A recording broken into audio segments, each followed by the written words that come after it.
O Senhor esteja convosco. Proclamação do Evangelho de Jesus Cristo segundo São Marcos.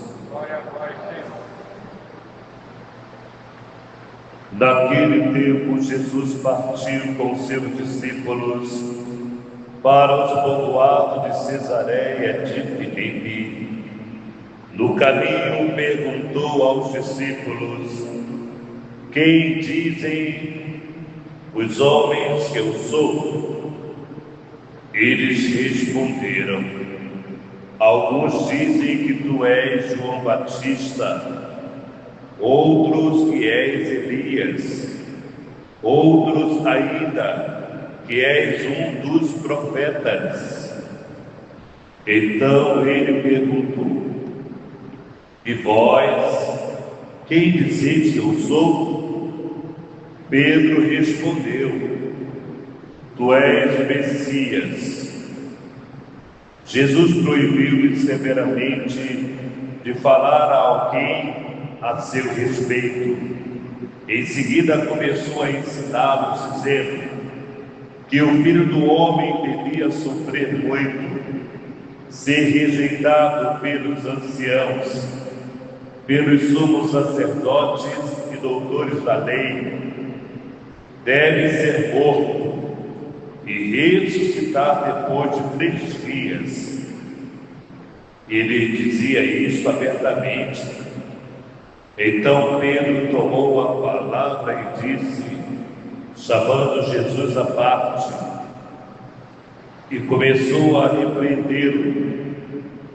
Jesus voltou-se, olhou para os discípulos e repreendeu a Pedro, dizendo: vai para longe de mim, Satanás.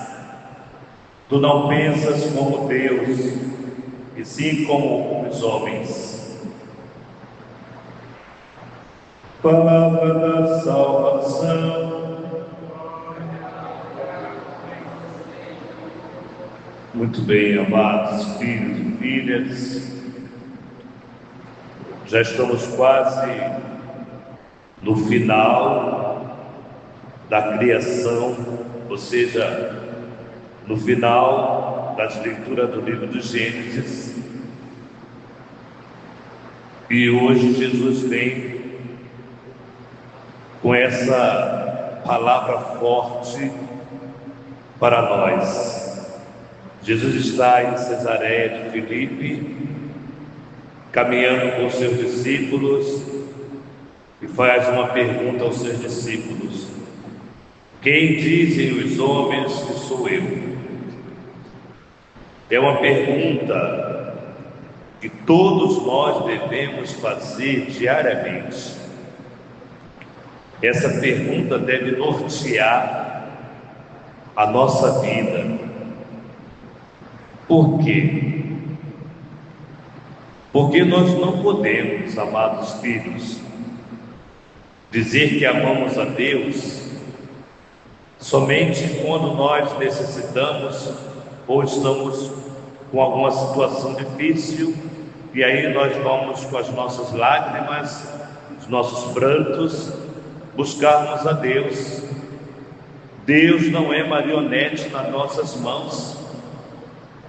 E a essa pergunta é feita certamente diante de uma crise que instaurou-se na vida dos discípulos. Claro que também Jesus queria saber se tudo aquilo que ele tinha feito estava tendo um bom resultado. Jesus não veio para fazer milagres. Jesus não veio com o mandato, com a missão de fazer milagres. Jesus realizou os milagres como uma pedagogia, mas ele não veio para isso. Ele veio para nos salvar. Esse é o ponto principal da qual Jesus veio. Nos salvar de quê? Ou nos salvar de quem?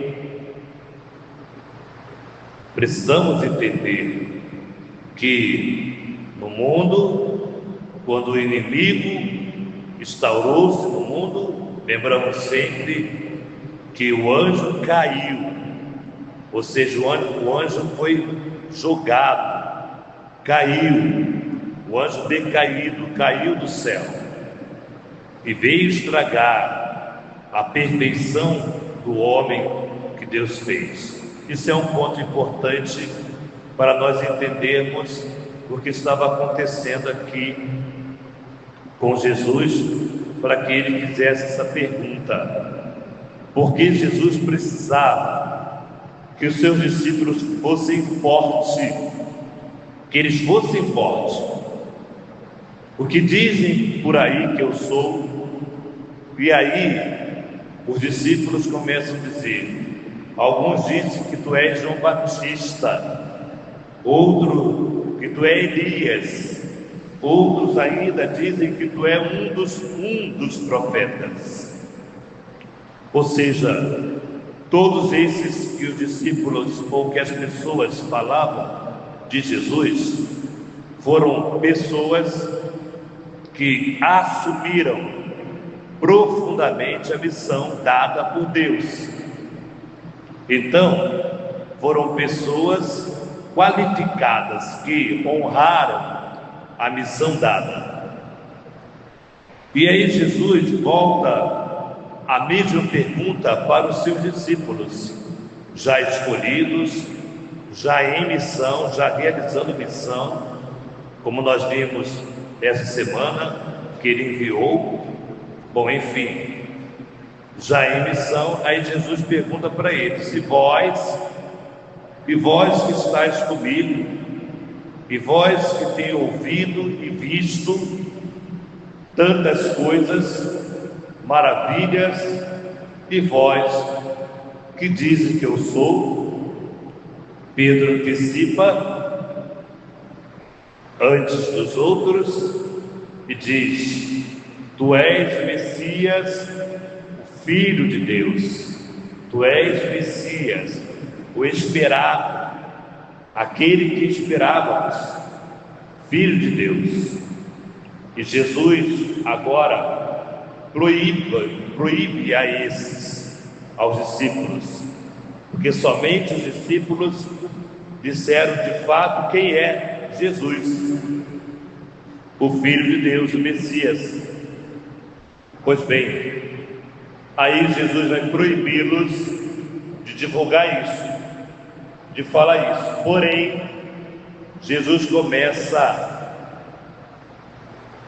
a anunciar o que iria acontecer com ele. Jesus começa a falar da paixão,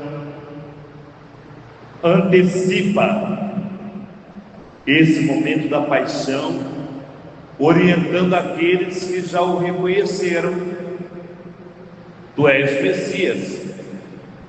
Então Jesus antecipa a paixão, começa a dizer para eles: o Filho do Homem deve sofrer muito, deve ser rejeitado pelos anciãos,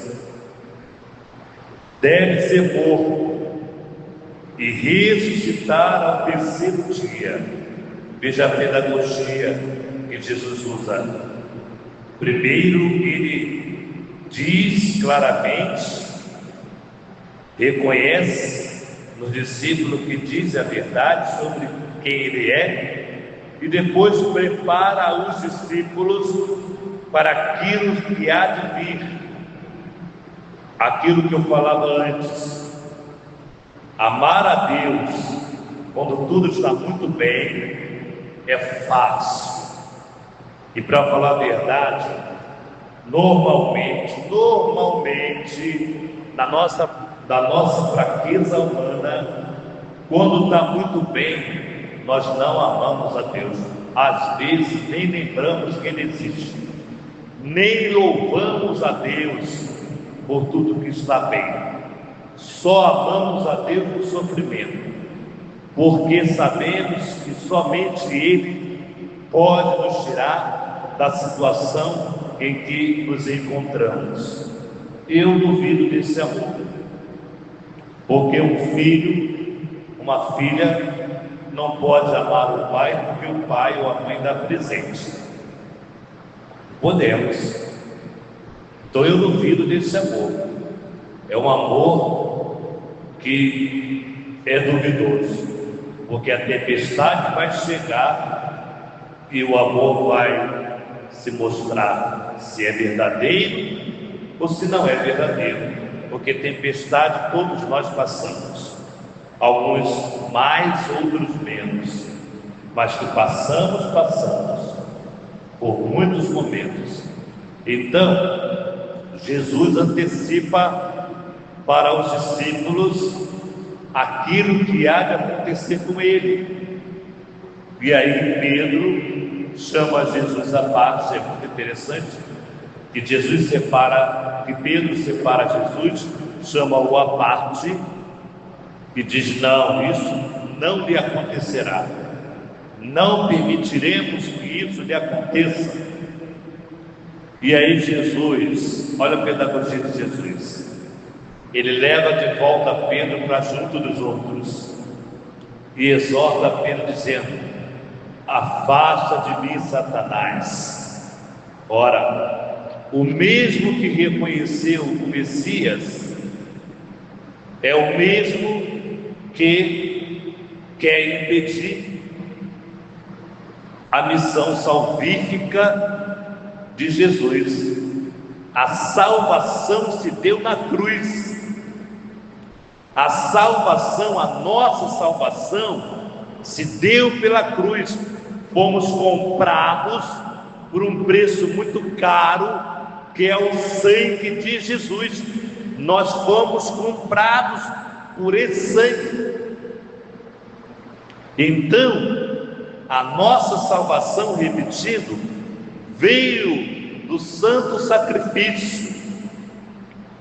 Por isso que eu exorto sempre algumas pessoas que vêm se confessar com o padre, e um dos pecados dela é ter comido carne na sexta-feira.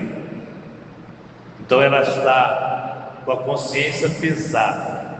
Aí eu pergunto assim: tudo bem, quando você não come carne na sexta-feira, você lembra de rezar a Via Sacra? Você lembra de viver a paixão? Porque algumas orientações errôneas simplesmente centraliza na carne e esquece do resto. Não, é não comer carne e contemplar a cruz do Senhor. E se possível for, fazer uma via sacra. Então as pessoas ficam com a consciência pesada porque comeu a carne, mas não fica com a consciência pesada que não rezou na sexta-feira. Então, veja bem, não faz parte da doutrina. Sexta-feira é o dia da paixão, sempre foi e sempre será, e não é na Semana Santa que celebramos a paixão. Sexta-feira celebramos a paixão, sábado celebramos a Santíssima Virgem Maria, domingo a ressurreição. Domingo é o dia do Senhor, domingo a ressurreição. Então nós vamos entender, amados filhos, que nós precisamos de uma catequese que nos ajude a viver a doutrina, a orientação da Santa Igreja de forma correta. E aí Jesus exorta Pedro na frente de todos os outros, para que nenhum deles caísse nessa mesma tentação de tentar impedir o santo sacrifício do nosso Senhor por amor a nós. Então que nós consigamos vivenciar nessa quinta-feira de adoração, consigamos entrar no coração e responder profundamente, olhando para Jesus: quem és tu, Senhor? Quem és tu para mim, para a minha vida, para a minha caminhada? Quem és tu? Aquele que resolve problemas? Aquele que dá saúde? Ou tu és o meu Deus, de dia e de noite, na alegria e na tristeza? Precisamos responder, porque precisamos amadurecer a nossa caminhada de fé.